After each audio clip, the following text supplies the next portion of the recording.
kita beruntung mendapatkan Bobi sebagai wali kota dibandingkan wali kota sebelumnya. Tapi tidak satu pun yang bisa ditunjukkan Pak Bobi itu selesai. Ya, redesain kota Medan itu sehingga Medan bisa memberikan cerminan orang memang suka tinggal di Medan. Wali kota yang akan datang itu bisa diukur kalau dia bisa mengubah Sambu. Kita ini sebenarnya menjadi pemimpin di kota Medan ini ada 3 fungsi. Yeah. Fungsi mendengarnya harus lebih banyak daripada fungsi cakap-cakapnya.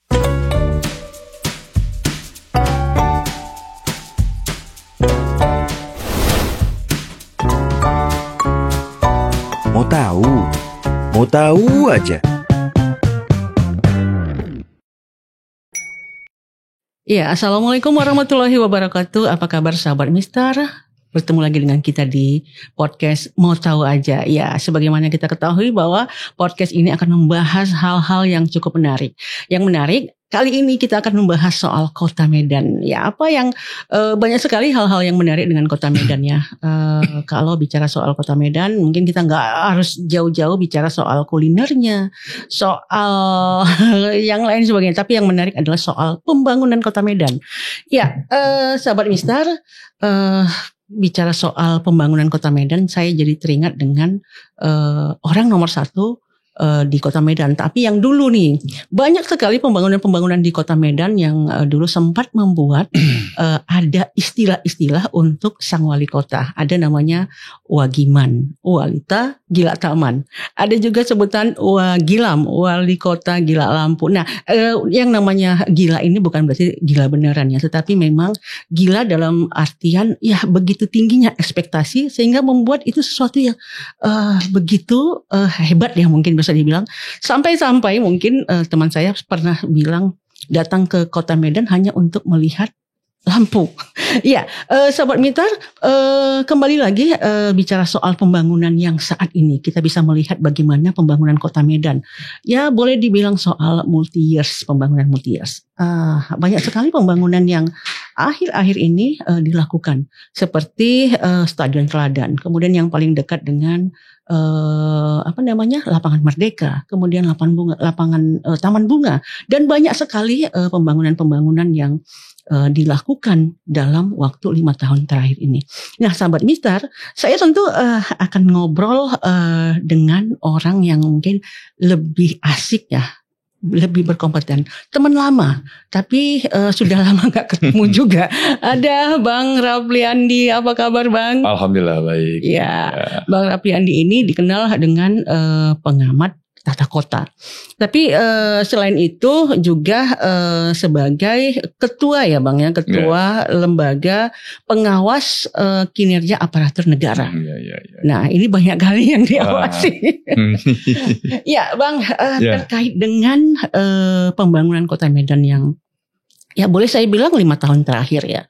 Ini begitu banyak multi years. Jadi dari tahun ke tahun itu terus berkesinambungan pembangunannya. Tentu yang namanya pembangunan pasti ada efeknya ya Bang. Abang melihatnya bagaimana nih Bang? Ya, kalau kita mencermati kepemimpinan Bobi Nasution dengan Aulia Rahman, saya kira sebenarnya kita beruntung mendapatkan Bobi sebagai wali kota dibandingkan wali kota sebelumnya. Iya. Beruntungnya di mana gitu? Kalau wali kota sebelumnya, kalau ada 1-2 proyek dan itu jadi siap, itu sudah jadi bahan cerita gitu. Kalau tadi ada Wagiman, wali kota Taman pada masa Abdillah, ya kan, itu jadi bahan cerita sampai kemana-mana orang lihat bagaimana taman di Kota Medan ini indah dan sebagainya. Benar. Kemudian berlanjut lagi pada masa Pak Rahutman, ya. Itu aparatur tidak bisa tidur gitu. Jam 2, jam 3 pun harus ditegur Pak Wali kalau ada hal-hal yang apa. Jadi memang di situ nampak ketegasan dan sebagainya.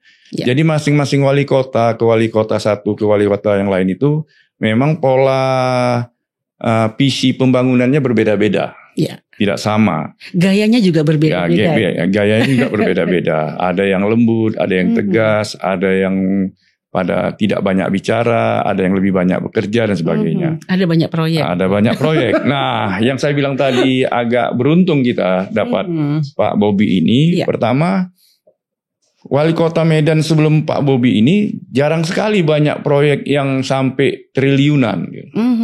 Ya, artinya kalau dalam satu periodenya 2-3 proyek udah hebat itu kalau dulu wali kota sebelumnya.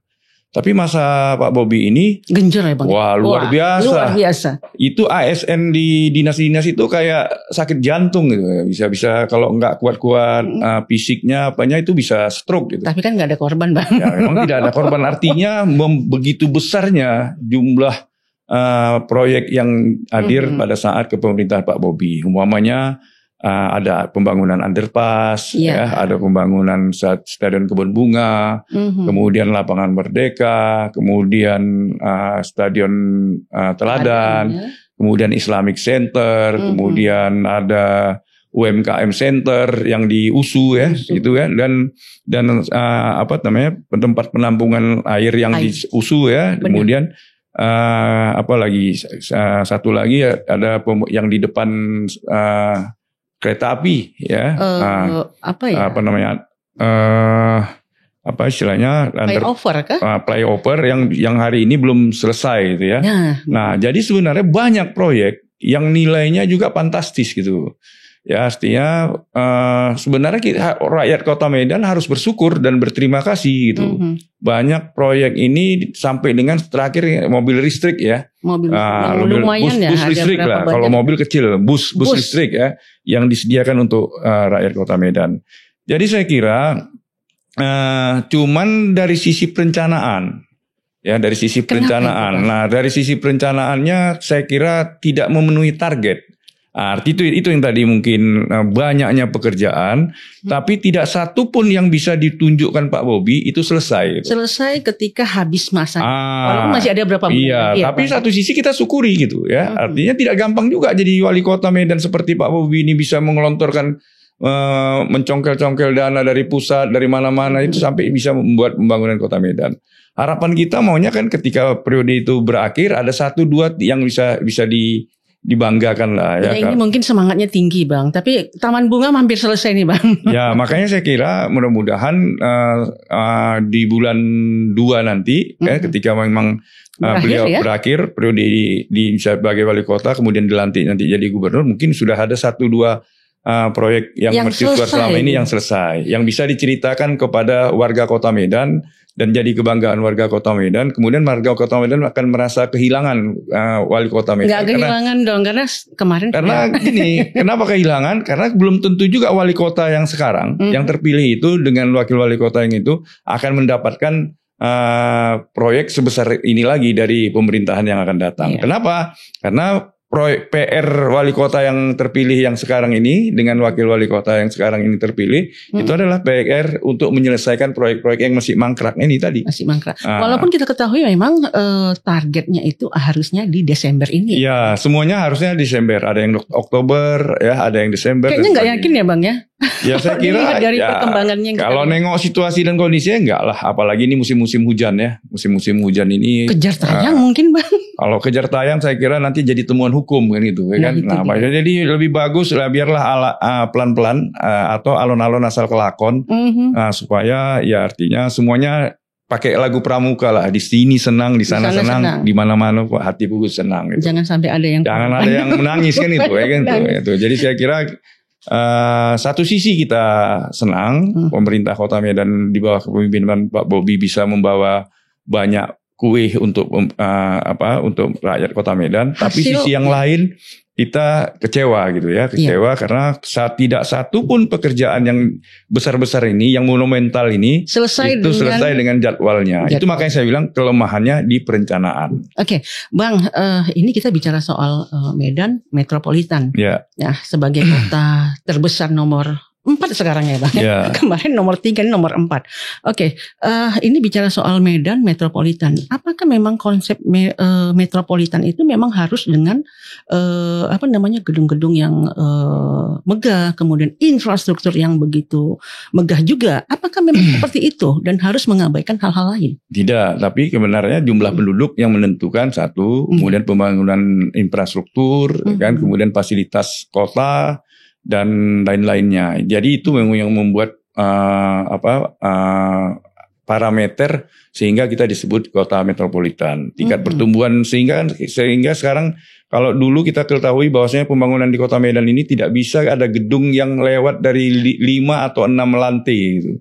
Ya kan sekarang sudah dicopot itu hak itu sehingga kita bisa lihat ada beberapa hotel-hotel kita ini yang lantainya sampai 20 sampai 20-an. Yeah. Sehingga apalagi ketika dipindahkan Polonia ke Kuala Namu.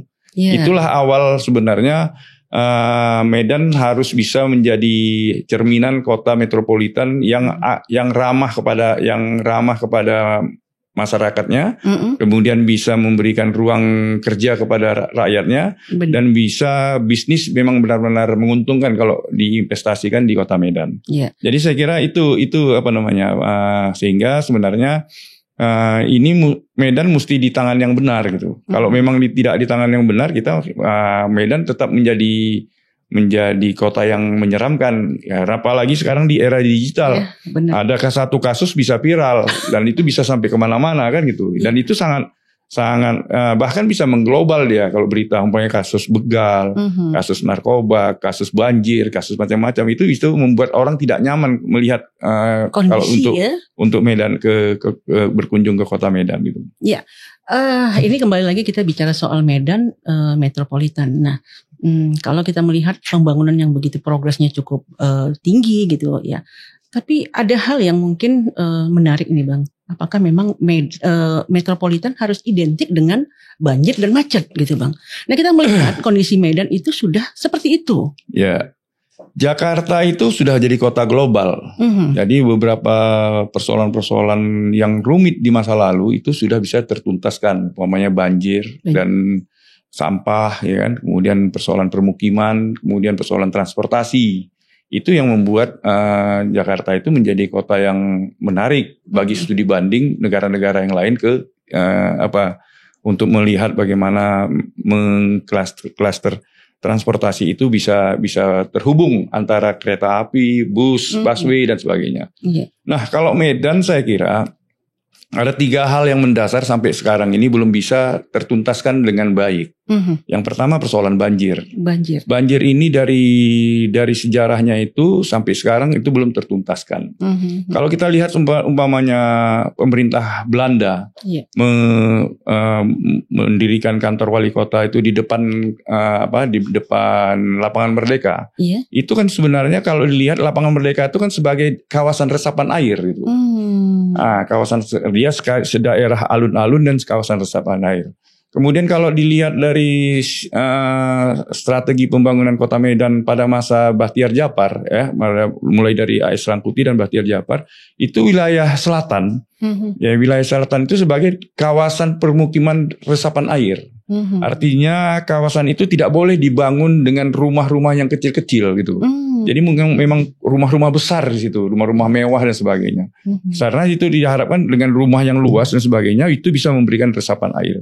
Tetapi tata ruang kita sekarang ini kan sudah suka-suka gue yang mimpin kok gitu kan gitu. Jadi sekarang kita lihat semua kawasan yang sebenarnya di dalam tata ruangnya itu harusnya jadi kawasan resapan air itu jadi kawasan permukiman gitu. Kawasan yang seharusnya untuk penghijauan sudah jadi kawasan industri dan sebagainya. Jadi memang ketaatan ajas kita terhadap tata ruang yang kita sahkan sendiri itu tidak berlaku. Apalagi umpamanya ada permintaan pihak investor. Ya, kami mau di sini. Satu sisi dia menghasilkan uang untuk bisa mendapatkan PAD buat kita, di sisi yang lain bisa mengganggu tata ruang kita. Gitu. Jadi saya kira persoalan banjir sebenarnya bisa dituntaskan kalau kita mau melihat kilas balik ya, bagaimana waktu itu masa penjajahan Belanda itu membangun tata ruang di Medan ini. Apakah ini bukan karena faktor jumlah penduduk Kota Medan yang kian bertambah, kemudian pemukiman juga bertambah gitu? Ya itu tadi itu relevan. Begitu kita buat pembangunan permukiman, jumlah penduduk bertambah, ya kan tentu pembuangan sampah kotoran dan sebagainya itu juga berlipat ganda, bertambah. Jadi sebenarnya pemerintah seharusnya bisa memberikan satu komitmen. Ya kita sekarang ini kan masih eranya masih masuk ke transportasi. Transportasi pada 2 arus dengan 1 arus. Kemudian baru peremajaan angkutan. Ya kan, kemudian kita baru masuk kepada pembangunan underpass. Ya, kemudian tapi seharusnya pemerintah Kota Medan harus bisa mengkaji ulang. Medan ini ada sekitar 11 sungai yang berada di lintas dalam Kota Medan ini. Ada Sungai Deli, Sungai Babura, Sungai Bakara dan sebagainya, Sungai Deni dan sebagainya. Yang itu melintas itu di Kota Medan. Harusnya pengkajian pembangunan Kota Medan itu harus mengkaji tentang tata ruang sungai ini dulu gitu. Sehingga jangan sampai sungai ini selalu jadi korban gitu. Ya kan, tadi bagaimana keindahan di negara Belanda, di negara Swedia dan beberapa negara-negara itu sungai itu bisa jadi tempat sarana pariwisata dan sebagai sarana tempat transportasi. Jadi ini yang belum dimanfaatkan oleh pemerintah Kota Medan secara maksimal. Ke depan saya kira ada 2 hal untuk sarana transportasi yang mungkin pemerintah Riko Waas dan Zaki Udin mungkin bisa mentata ulang kembali. Ya, redesain Kota Medan lah. Ya, redesain Kota Medan itu sehingga Medan bisa memberikan cerminan orang memang suka tinggal di Medan. Ya kan itu dia. Jadi saya kira redesain Kota Medan itu pertama penambahan memanfaatkan sungai-sungai yang ada di Kota Medan sebagai sarana pariwisata, sekaligus sarana transportasi dan sebagai sarana yang untuk bisa mengurangi tingkat kemacetan gitu ya. Nah, sehingga juga ketika sarana pariwisata itu dan transportasi digunakan melalui lintas sungai, maka akan memperbaiki kehidupan rakyat yang ada di daerah bantaran sungai. Yang awalnya mereka pantatnya ke sungai, pindah jadi ke depan karena itu menjadi tata ruang. Ya, itu dia. Itu yang kita berharap itu. Jadi pemerintah Kota Medan harus merubah mindset dulu. Jadi dengan begitu maka tata ruang sungai kita akan menjadi daya tarik bagi investor, bagi UMKM, masyarakat pun mindsetnya akan berubah. Gak lagi tempat buang air besar dia situ, buang sampah dan sebagainya. Dia merasa sayang dengan sungai itu, karena sungai itu tempat cari makan mereka gitu. Bang, sebelum kita bicara soal sungai ini menarik sebenarnya Bang, tapi saya masih ingin membahas soal banjir tadi juga ya. Ruang hijau kita kan semakin hilang. Sama juga soal pembangunan yang ini rumah yang tidak ada tamannya. Idealnya gitu Bang, idealnya sebuah bangunan atau sebuah kota berapa persenkah sebenarnya ruang hijau yang harus dimiliki gitu Bang? Iya 30%. 30%. Faktanya. Faktanya memang selalu diukur dengan dengan penilaian ya, penilaian Kalpataru, penilaian dari yang dari pemerintah ya untuk melihat apakah Medan itu sudah punya ruang terbuka hijau dan sebagainya. Jadi memang pada masa wali kotanya Abdillah, RTH ini memang dikejar sampai 3, makanya dia digelar Bapak Taman ya kan, Wagiman Bapak Taman gitu. Jadi saya kira pada masa itu begitu gencar semua lurah dan jadi ada kompetisi. Bagaimana lurah-lurah di sana itu bisa membangun taman kota dan sebagainya. Nah, saya kira bukan kita tidak boleh membangun taman. Ya kan, tapi kalau bisa ada visinya gitu. Ya, pohon yang dipilih itu adalah pohon yang mungkin menyerap air ya, kemudian yang tinggi, kemudian tidak mudah lapuk, yang sehingga membahayakan para pengguna jalan dan sebagainya. Kemudian tingkat pertumbuhannya melambat, tidak terlalu kencang ke atas sehingga susah untuk memotong dan sebagainya. Jadi memang harus ada tata RTH kita itu memang betul-betul bisa memberikan dampak yang signifikan bagi oksigen publik ya, untuk mendapatkan H2O dan CO2-nya bisa bertukar sebagainya. Jadi sarana untuk ketika kita keluar pagi jam 5 pagi itu kalau berada di Kota Medan itu terasa lebih dingin gitu dibandingkan namanya kalau sekarang ini kan gitu. Jadi sekarang kita kayak alergi dengan pohon gitu ya, alergi dengan taman dan sebagainya. Sehingga saya kira ini penting, wali kota yang akan datang ini juga perlu melakukan studi banding ya ke beberapa daerah yang ada di Indonesia ataupun ke luar negeri pun nggak ada masalah.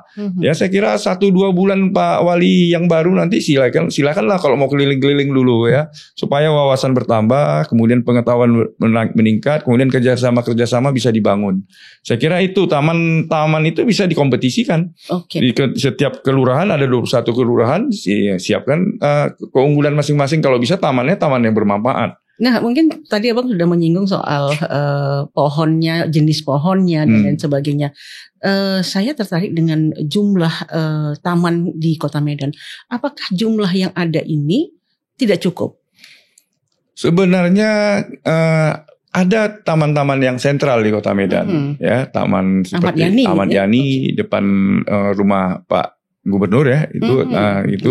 Kemudian ada beberapa tempat-tempat yang lain, lokasi yang lain. Tapi sebenarnya ini bisa dibuat sebuah kebijakan yang diinstruksikan oleh berdasarkan kajian-kajian untuk penyelamatan lingkungan, kemudian meredam kekerasan masyarakat di wilayah pinggiran sebagainya, kan itu bisa menekan emosional masyarakat, tetangga dan sebagainya di situ. Sehingga saya kira kalau cobalah kita lihat, kalau kita melihat kita sedang marah tapi kalau dikasih bunga mawar kan senang gitu.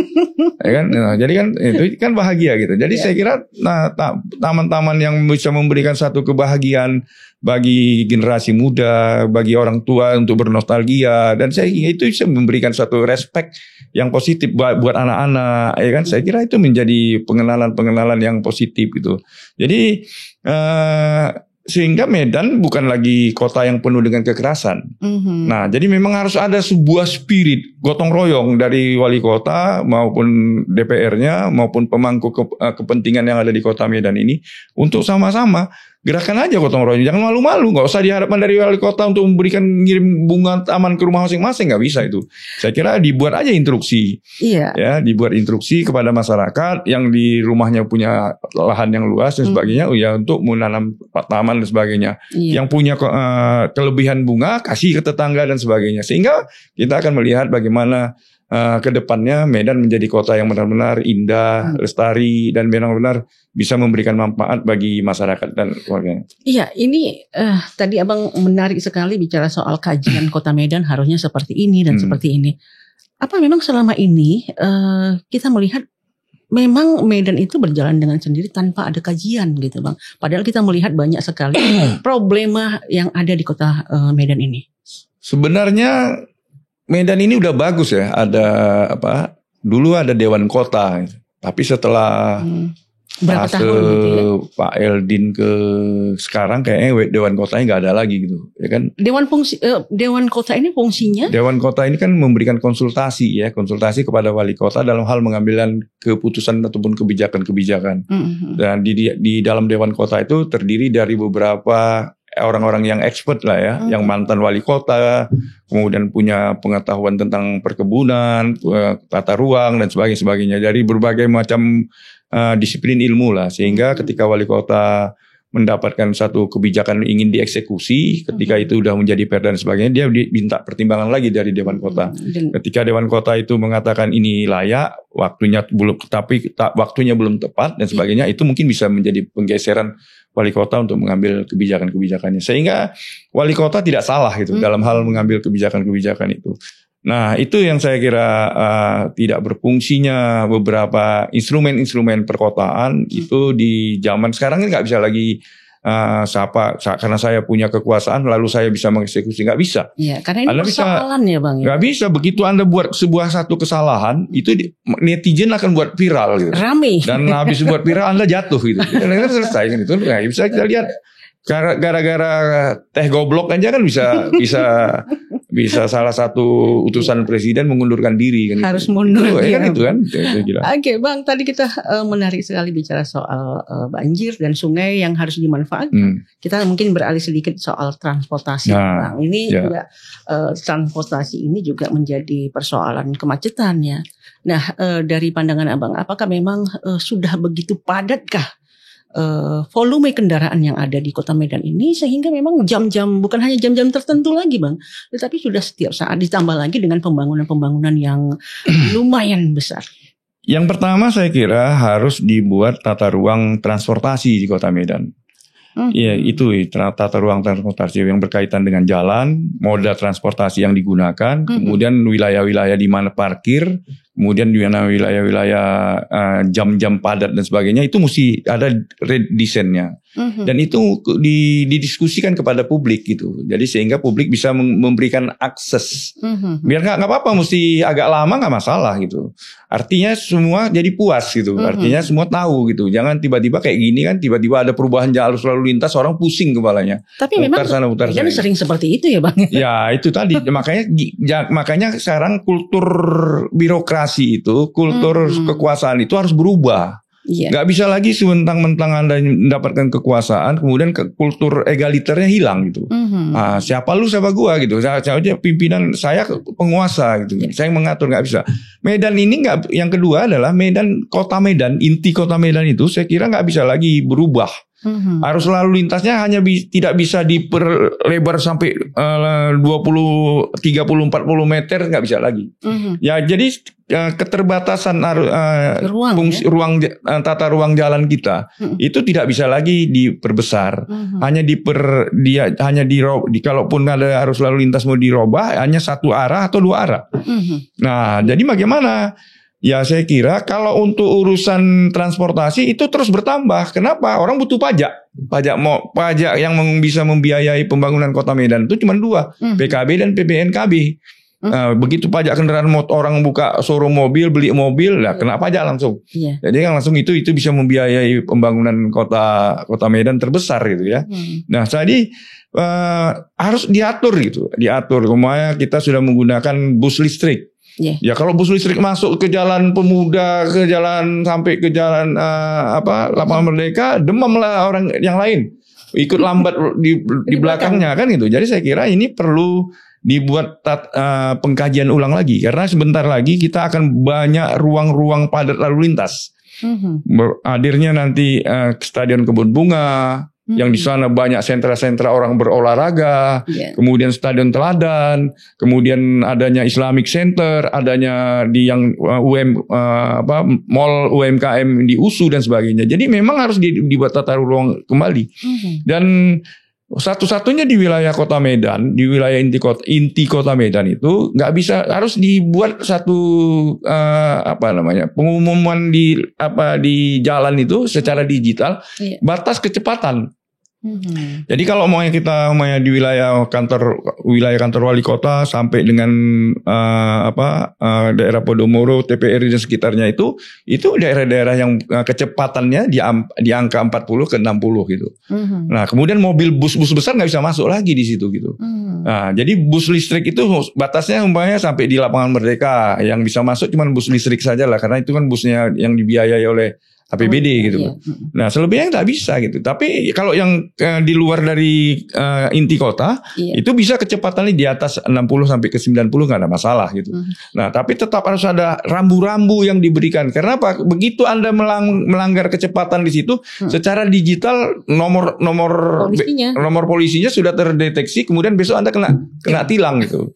Nah, jadi saya kira ini penting supaya proses penertiban ya kan, dengan tidak lagi menggunakan manusia, ya kan, itu bisa lebih cepat. Kemudian mindset manusianya yang ada di Kota Medan berubah gitu. Orang akhirnya disiplin, taat aturan dan sebagainya. Jadi saya kira harus ada pemikiran ulang. Itu yang saya bilang tadi, Medan dengan kepemimpinan yang baru nanti, cuman cobalah melakukan satu redesign pembangunan Kota Medan. Tambahkanlah beberapa infrastruktur pengambil kebijakan sehingga bisa memberikan kenyamanan bagi warga Kota Medan yang beraktivitas di Kota Medan. Jadi Kira-kira Bang, mobil massal itu tidak cukup untuk memberikan solusi.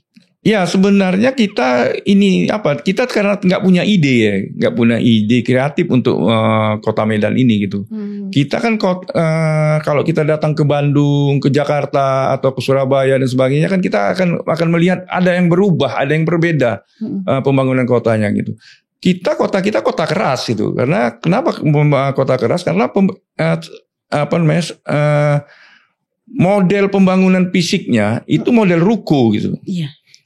Jadi kita tidak memberikan satu kelembutan gitu. Jadi kan modelnya. Jadi kemudian kita juga sangat sulit memberikan kebijakan yang untuk mendisiplinkan masyarakatnya gitu. Kenapa? Karena ketidakmampuan melakukan sosialisasi kepada publik itu yang intensif, yang memberikan kedekatan, ya, kenyamanan buat masyarakat. Umpamanya contoh, bagaimana perdebatan yang melelahkan sampai ada korban. Yaitu persoalan parkir berlangganan itu, ya kan? Dan itu di-launching oleh Pak Wali, kemudian perdebatannya sampai ke DPR, bantah-membantah dan sebagainya. Itu kan nggak enak gitu, nggak nyaman.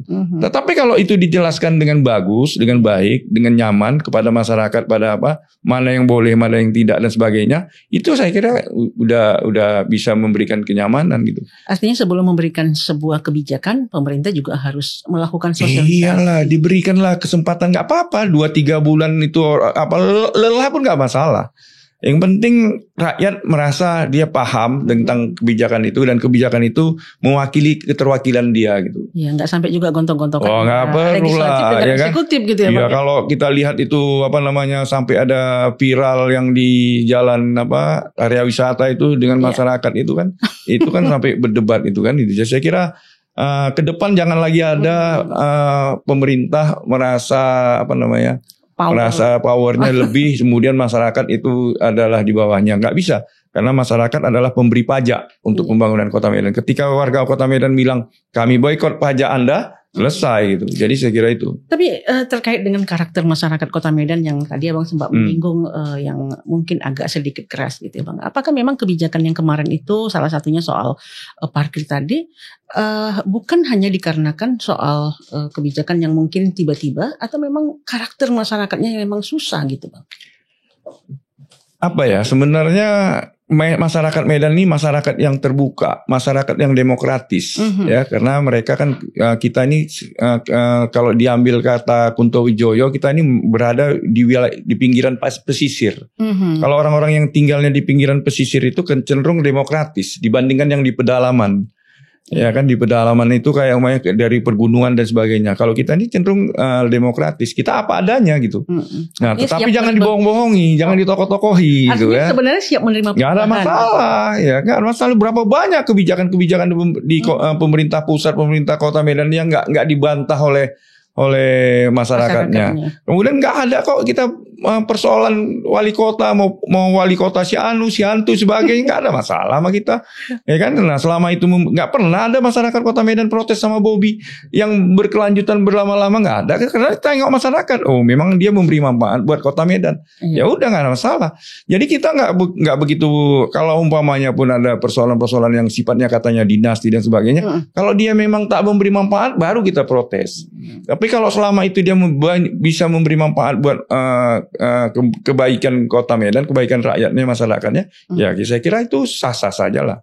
Nah, kalau itu kan kalau kesempatan orang, sekarang kalau kesempatan kita pula yang jadi wali kota, ya kan tentu kan ya kita mungkin saja berperilaku yang sama gitu. Intinya sebenarnya di soal sosialisasi ya Bang ya, komunikasi berarti ya Bang ya. Iya, jadi keterlibat kurang akrabnya ya para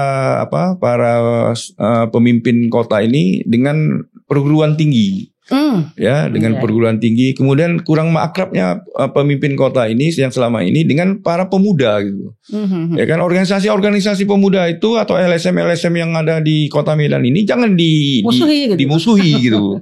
Ya kan, diberikan aja mereka ruang. Saya sediakan uang 1 miliar. Mau diapain? Ya kan, uang 1 miliar ini ini ada program kota Medan, bla bla bla. Ambil ini. Ya. Kalau Anda bisa kerjakan 5 program dalam 1 tahun, saya kasih 500 juta untuk organisasi Anda. Kompetisi. Ya berkompetisi lah. Kalau ada grade A-nya nanti yang bisa memenuhi dia masuk ke grade A, yang nggak bisa memenuhi dia masuk turun ke grade B dan grade C. Sehingga ada kompetisi, peningkatan kualitas SDM anak-anak muda ini pun meningkat di organisasi. Orang tuh pun tahu akhirnya kenapa mereka memimpin organisasi itu gitu. Ya berarti soal sosialisasi dan pelibatan Partisipasi. Ya. Ya, jadi saya kira ini jangan kita kadang-kadang simbol jengkol-jengkol itu jangan usah terlalu ditonjol-tonjolkan kali kan gitu. Jadi kita pengen ini anak-anak kita kok.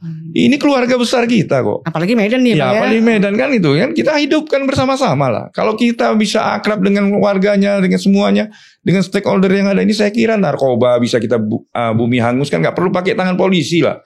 Ya kan begal bisa nggak perlu keras-keras sekali lah ya, di Medan ini nggak perlu. Saya kira semua bisa kita kan bisa lihat kenapa orang-orang Medan ini yang bermarga ini itu sukses di Jakarta. Ya kan orang tokoh-tokoh kaya terkenal hebat-hebat kan itu. Jadi kita pun harus bisa mendidik warga kota Medan ini untuk bisa mereka sukses juga di daerahnya sendiri, bukan hanya keluar kota dia sukses. Jangan sampai harus keluar dulu lah biar sukses. Iya, saya kira itu. Jadi pemerintah kota tugas wajibnya kan dia harus bagaimana menciptakan kesejahteraan masyarakat ini. Bagaimana tercipta lapangan pekerjaan, pendidikan cukup, kesehatan nyaman dan sebagainya. Saya kira itulah. Ya kayak tengoklah umpamanya kalau dengan adanya BPJS, dengan adanya perobatan gratis dan sebagainya itu, ya kita lihat rumah sakit Murni Teguh tuh jalan tuh udah tumpuk tempat parkir kan gitu. Ya kan udah semua orang udah ke sana gitu. Jadi saya kira perlu juga ada upaya penertiban bagaimana juga untuk memberikan pelayanan kesehatan itu tidak mengganggu kenyamanan orang lain gitu. Itu penting gitu. Ini yang penting juga karena Abang tadi sudah menyinggung soal perparkiran gitu, Bang. Sebaiknya seperti apa sih, Bang? Mengatasi perparkiran ini gitu, Bang? Agak-agak rumit ketika pemerintah memberikan satu aturan seperti misalnya parkir berlangganan, kemudian ini juga sempat agak gontok-gontokan. Proses yang seperti apa sih sebenarnya yang sebaiknya dilakukan gitu? Ya, saya kira pendidikan ya, pendidikan rekrutmen penting ya. Jadi harus pemerintah wajib memberikan proses rekrutmen. Kemudian labelisasi parkir itu mesti jelas. Nah, kemudian jangan sampai ada tuan lagi gitu. Artinya kan, nah kadang-kadang si A ditugaskan jadi tukang parkir di situ, kemudian dia menugaskan orang lain. Kemudian orang lain menugaskan orang lain. Jadi bertingkat jadinya. Saya kira pentinglah ada pendidikan yang diberikan, kemudian ada kejelasan berapa sebenarnya honor tukang parkir itu gitu. Jadi jangan sampai dia bilang kami di parkir ini nggak bisa hidup gitu.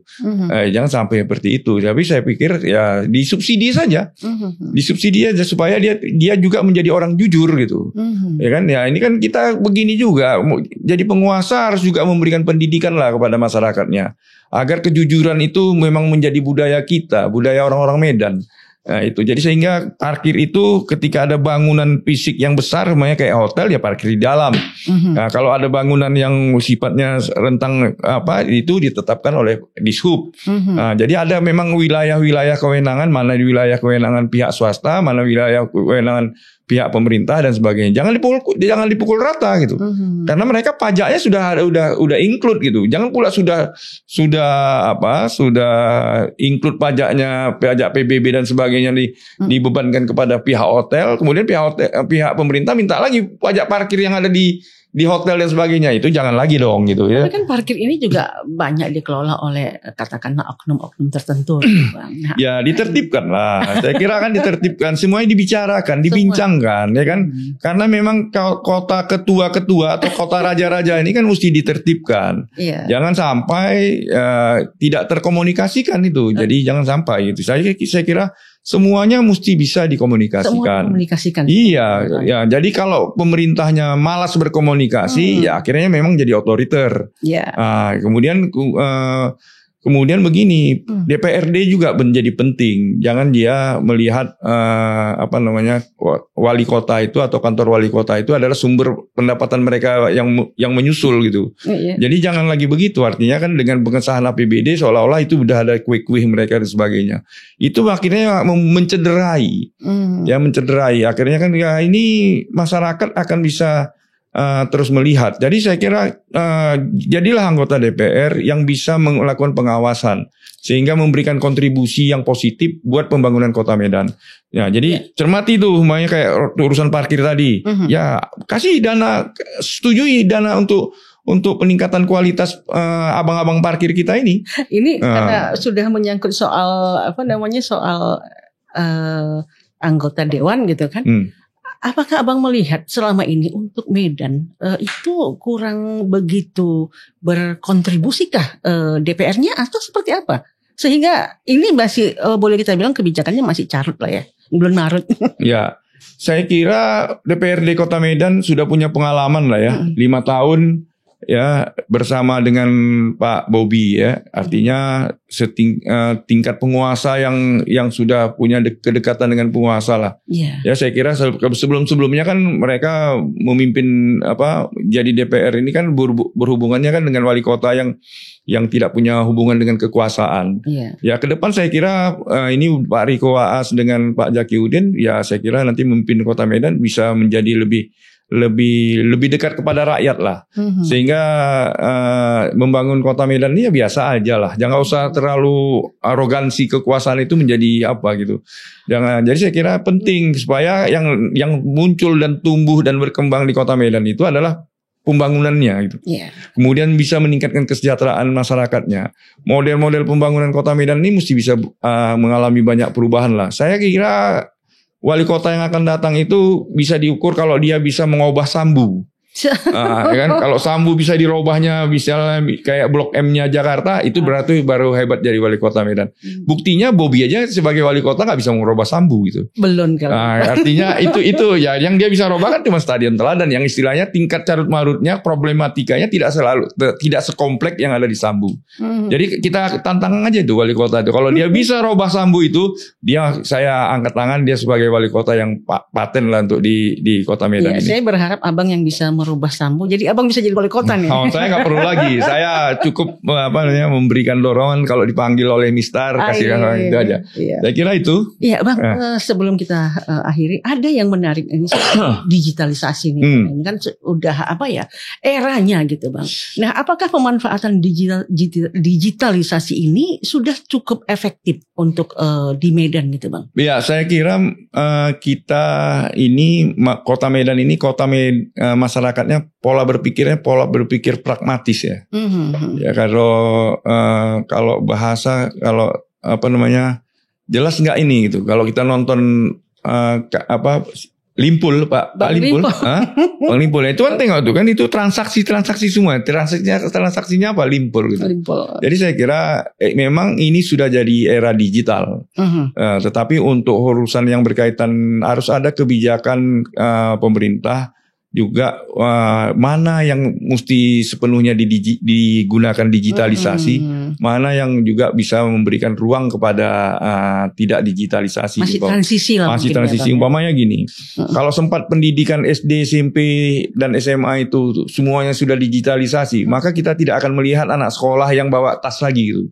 Udah bawa handphone, bawa laptop saja gitu kan. Nah kemudian kita nggak lihat lagi di rumah, kita tanya mana bukunya, ada di e-book gitu.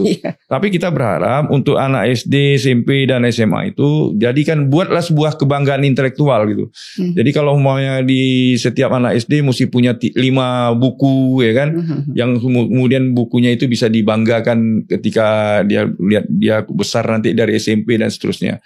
Sehingga kalau kita punya koleksi perpustakaan di rumah kan senang kita.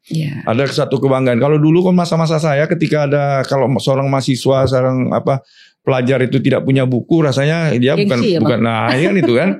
Nah, kompetisi itu mesti dihidupkan. Jadi jadikan juga Medan walaupun dia sebagai kota digitalisasi menjadi kota intelektual juga gitu. Sehingga orang mau belajar di Medan ini karena memang studi tempat ukuran-ukuran pendidikannya bisa dibanggakan tidak hanya Yogyakarta, Bandung atau Jakarta gitu, tapi Medan menjadi barometer juga untuk dunia pendidikan ke depan gitu. Jadi saya kira Medan harus dibuat semenarik mungkin lah untuk menekan opini-opini publik yang sehingga kita juga konten-konten kreator yang punya bagaimana diajak ya kan, supaya menciptakan opini Kota Medan ini yang positif. Ya. Sehingga ini penting gitu. Kalau memang keluar biaya, kasih aja biaya, nggak apa-apa kan gitu. Bang, kita sudah cukup panjang ngobrol. Saya pengen closing statement. Nah, masih adakah harapan untuk Kota Medan akan lebih baik lagi? Apakah itu persoalan sosialnya, persoalan banjir, persoalan kemacetan? Apakah masih ada harapan? Ya, Wali Kota Medan, kita ini sebenarnya menjadi pemimpin di Kota Medan ini ada 3 fungsi. Yeah. Fungsi mendengarnya harus lebih banyak daripada fungsi cakap-cakapnya. Fungsi melihatnya harus lebih kuat. Sehingga ketika penglihatan dan pendengaran itu bisa menjadi satu fakta, maka cakap itu menjadi satu keputusan. Saya kira itu menjadi pemimpin, baik itu dimanapun dia berada, jangan dibalik, mulutnya lebih banyak daripada mendengar atau daripada melihat buktinya gitu.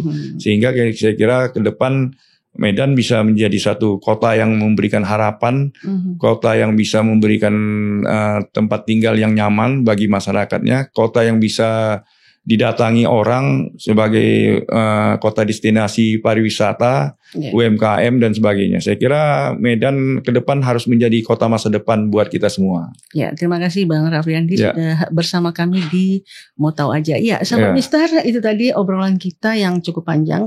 Tentu saja Medan memang sudah maju, tetapi kita pengen perubahan-perubahan yang lebih baik lagi. Ya, terima kasih atas kebersamaan kita. Tetap kepo, tetap tahu. See ya. Mau tahu aja.